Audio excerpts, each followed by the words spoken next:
Bonjour à tous et merci de nous rejoindre pour aborder un sujet crucial. Comment détecter et gérer le glaucome après 50 ans? Cette condition, souvent silencieuse, peut avoir un impact significatif sur votre qualité de vie. Mais pourquoi après 50 ans? Eh bien parce que le risque de glaucome augmente significativement après 50 ans. Aujourd'hui, nous allons explorer ensemble comment la détection précoce et une gestion efficace peuvent faire toute la différence. Tout d'abord, qu'est-ce que le glaucome? Le glaucome est une maladie progressive des yeux qui affecte principalement le nerf optique, une structure essentielle pour une bonne vision. Ce nerf est responsable de la transmission des images de l'œil au cerveau. Dans le glaucome, le dommage est souvent lié à une augmentation de la pression intraoculaire, ce qui peut progressivement entraîner une perte de vision. Bien que la cause exacte du glaucome ne soit pas toujours connue, plusieurs facteurs peuvent augmenter le risque de développer cette maladie, notamment l'âge, des antécédents familiaux de glaucome, certaines conditions médicales comme le diabète, une pression intraoculaire élevée et des blessures oculaires. Il est important de savoir qu'il y a plusieurs types de glaucome. Tout d'abord, il y a le glaucome à angle ouvert. C'est la forme la plus courante. Il se développe lentement et est souvent asymptomatique jusqu'à ce que des dommages significatifs aient eu lieu. Ensuite, il y a le glaucome à angle fermé. Moins courant mais plus grave, il se caractérise par une hausse soudaine et douloureuse de la pression intraoculaire. C'est une urgence médicale. Et enfin, il y a le glaucome à pression normale. Dans ce type, la pression intraoculaire reste dans les limites normales. Mais il y a tout de même des dommages au nerf optique, souvent dus à des problèmes de circulation sanguine ou à une sensibilité accrue du nerf optique. Dans les premiers stades, le glaucome peut ne présenter aucun symptôme. Cependant, au fur et à mesure de son évolution, des symptômes tels que la perte progressive de la vision périphérique, des difficultés d'adaptation à l'obscurité et parfois des maux de tête ou des douleurs oculaires peuvent survenir.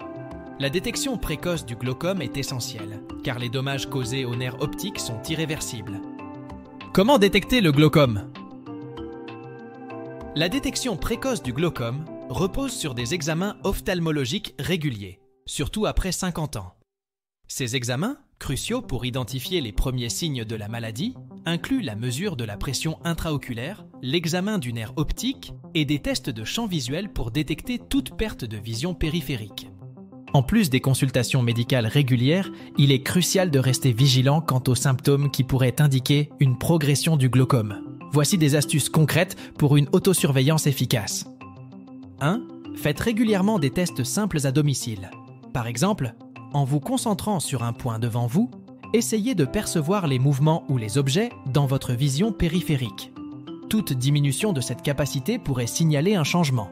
2.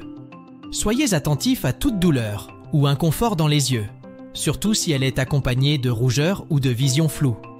Ces symptômes pourraient indiquer une augmentation de la pression intraoculaire. Des maux de tête fréquents, surtout s'ils sont concentrés autour des yeux ou sont plus prononcés le matin, peuvent être un signe avant-coureur. 3. La perception de halos colorés ou lumineux autour des sources de lumière, en particulier la nuit, peut être également un symptôme d'alerte. Maintenant, si vous souffrez déjà de glaucome, passons à l'étape suivante. Comment gérer et soigner le glaucome? Le glaucome est une affection oculaire sérieuse qui nécessite habituellement une intervention médicale, comme des médicaments ou une chirurgie. Cependant, certains éléments de l'alimentation et des suppléments peuvent soutenir la santé oculaire et potentiellement contribuer à la gestion du glaucome. Nous allons donc voir les deux possibilités. Si vous optez pour la nutrition, voici quelques nutriments qui pourront vous aider. Numéro 1. Les antioxydants. Les antioxydants jouent un rôle crucial dans la protection des cellules oculaires contre le stress oxydatif causé par les radicaux libres. Les vitamines C et E sont particulièrement bénéfiques. On trouve la vitamine C en abondance dans les agrumes comme les oranges et les pamplemousses, ainsi que dans les fruits rouges, les kiwis et les poivrons. La vitamine E se trouve dans les noix, les graines, les huiles végétales et les légumes verts à feuilles. Ces nutriments aident à maintenir la santé des tissus oculaires et peuvent ralentir la progression de maladies comme le glaucome. Numéro 2. Les acides gras. Oméga 3. Les acides gras oméga 3, connus pour leurs propriétés anti-inflammatoires, peuvent soutenir la santé du nerf optique et réduire la pression intraoculaire. on les trouve principalement dans le poisson gras comme le saumon, le maquereau et les sardines.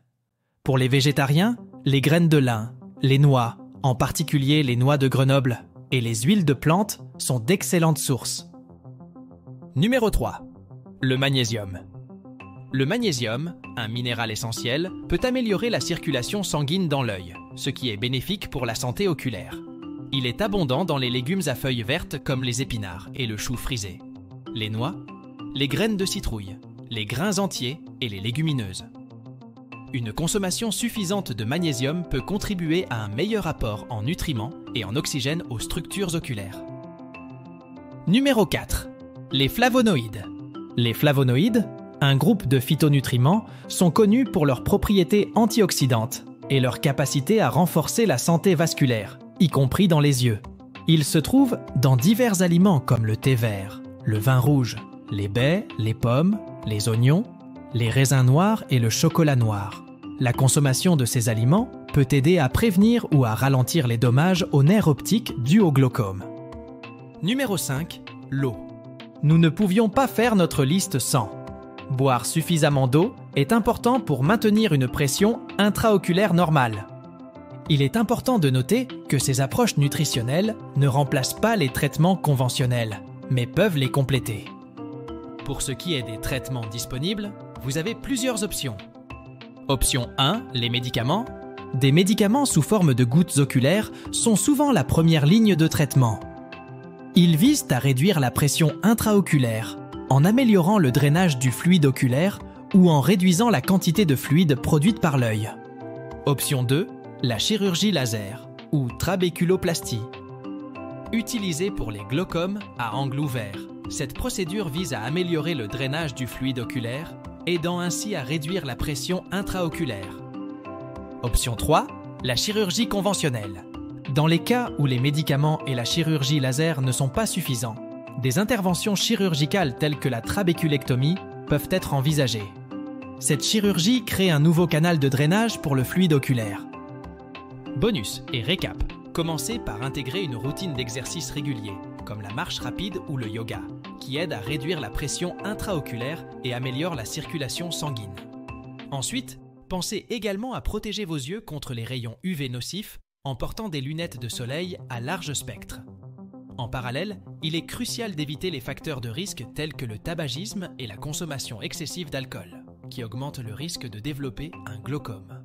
Ces mesures préventives, adoptées de manière chronologique et régulière, contribuent grandement à la santé oculaire et à la réduction des risques associés au glaucome. Des visites régulières chez l'ophtalmologue, une vigilance quant aux symptômes et un mode de vie sain sont vos meilleures défenses.